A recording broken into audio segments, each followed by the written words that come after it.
Well, I've been pleased with, the players' preparation this week in practice. I think the effort has been good.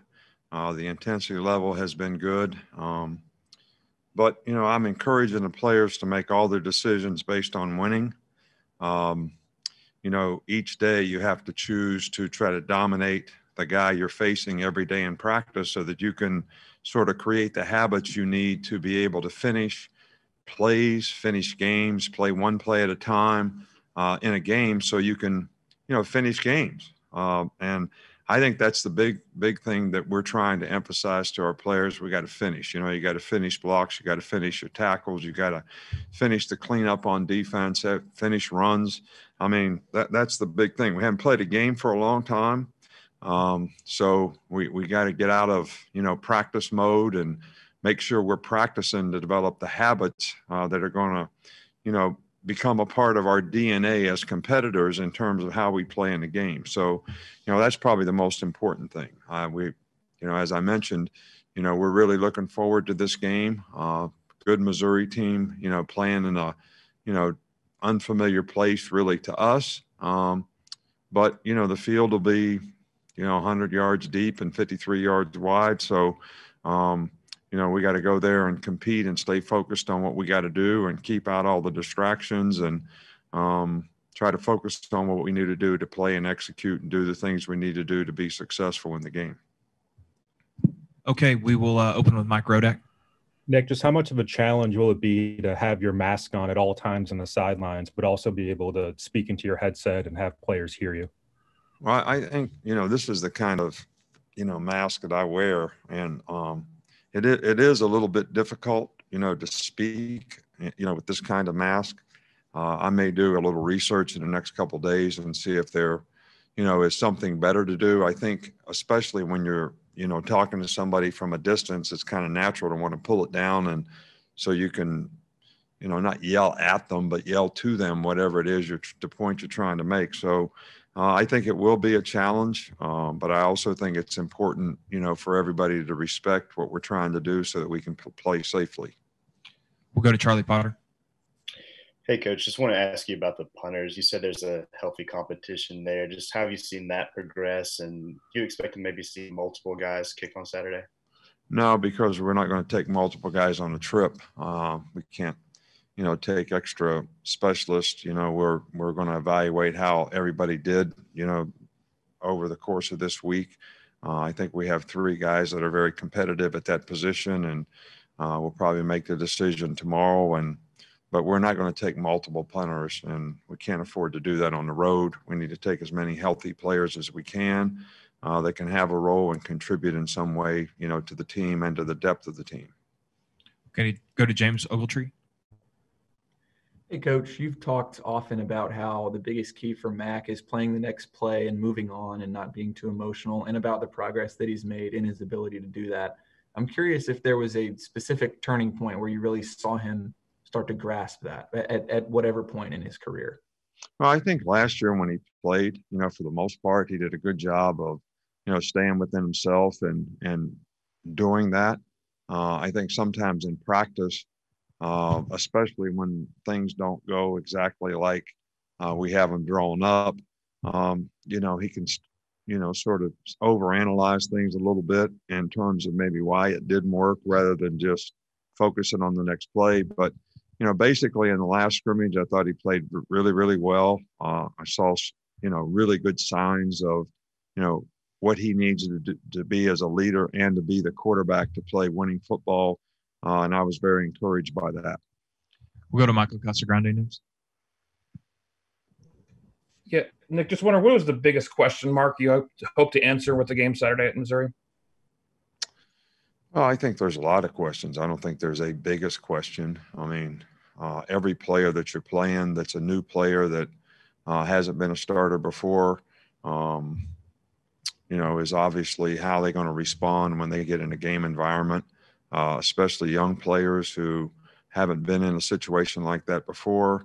I think when you have new starters at any position, regardless of what their role on the team has been, in the past. How are they going to respond to the new role, the new responsibility that they have? Same thing at the leadership. Some guys are assuming leadership roles now that, they didn't have to do in the past, even though they played. How are they going to, manage that? So there's a lot of questions that get answered in the first game. I think, first games usually tell you a lot about where you are and who you are. And that will be probably the most interesting thing to find out, for us, overall. Okay, we'll go to Drew Carter with NBC 13. Hey, Coach. Earlier this week, we saw Mac Jones pretty much name every starter on the Missouri defense with their number and a little scouting report on them, too. What do you think that says about his preparation for this game specifically and as a whole? Well, I think that's really what you'd like for players to do in terms of their preparation. You got to know yourself, obviously, but you also have to know your opponent. And they have a very good defensive team. I think our players respect that. And they've got a lot of starters back from a year ago. So that's a good thing that we're well prepared. We understand exactly who's going to be where. I think that's important for the quarterback. It's important for the offensive line, especially when it comes to pass protection and point outs. And the running back has to know the same thing. So same thing for the defensive players. They need to know who the wide receivers are. They can end up in various places. They need to know who the tight ends are. They need to know who the runners are. So, we try to do a very thorough job of getting them that information. We also even, have what we call signal callers meetings where, a player is assigned to a specific thing that he has to research and study and then report on Friday night to his teammate. So these are all ways to try to get players to understand how to prepare for a game. Okay, we'll go to Brett Hudson. Hey, Coach, how much has Christian Barmore been able to do in practice this week, and do you see him being available Saturday? I can't really say right now. He's done a little more each day. I think, when you have an injury like this, sometimes the more you do it, it creates a little soreness, and then you have to back off a little bit. Then you can do a little bit more the next day. So he's worked every day, this week, and he's made progress, and we're encouraged by, the progress that he makes. I think he gets a little frustrated because he wants to be 100%. But, players have to learn that when they come back from injuries, you have to be able to give 100% of whatever you have. If you're 70% and you can give 100% of 70%, that's how you get to 75, 80, 85, 90, and that's how you get back to 100%. But you can't get frustrated just because you're not 100% the first day you hit the field. But you have to learn how to give 100% of 70%, all right, so that you can get back to 100% as quickly as possible. Okay, we've got two quick ones to finish up. We'll start with Cassie. Coach, how would you rate Alabama football's overall response to dealing with the pandemic and COVID-19 when it comes to contact tracing, testing, and all of those additional obstacles we've faced this year? Oh, I think our medical staff has done a phenomenal job with our players. We've probably done more testing here than anybody in the country. I think, we may still be one of the few schools that are testing every day. And it's all for player safety. And the players have done a good job of managing their personal bubble, whether it's in meetings, wearing a mask, keeping seats between guys so we're not close together. We even changed some of the meeting rooms around here. We did Syntex, which is a air, whatever purifier, whatever that's supposed to kill germs, in all the meeting rooms. And I think we've done a phenomenal job. I think the job that you do in this is not relative to how many guys have positive tests, because I think, something as contagious as this is very hard to control.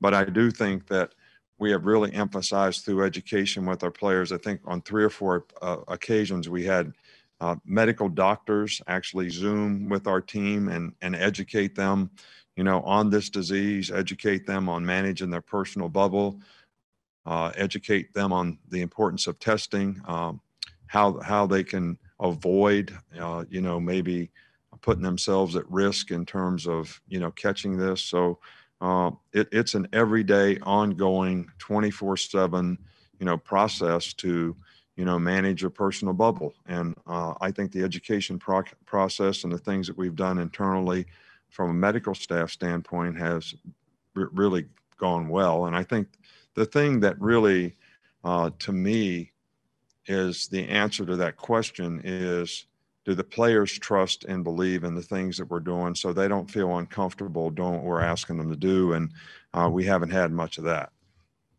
Okay, we'll finish up with Chris from The Athletic.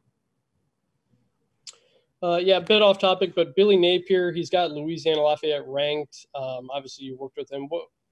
What was it like working with him, and what's it been like seeing his success as a head coach? Well, we're always happy to see guys that have worked with us in the past, been on our staff, do well. I certainly have a lot of respect for Billy. I actually went over and spoke at a fundraiser at ULL a couple of years ago to, help his program out. And we played him a couple of years ago or last year. I can't remember. It's been a while back, but they were very well coached and very difficult, to, stop offensively, and their players play hard. They're very disciplined. So I think he's done a phenomenal job with the program there. It's no surprise to me. He comes from kind of a coaching family, and he was a very dedicated, good person who believes in a lot of the principles and values that I think, can help you be successful as a coach. So this is no surprise to me, and we're very happy to see that he's doing well there.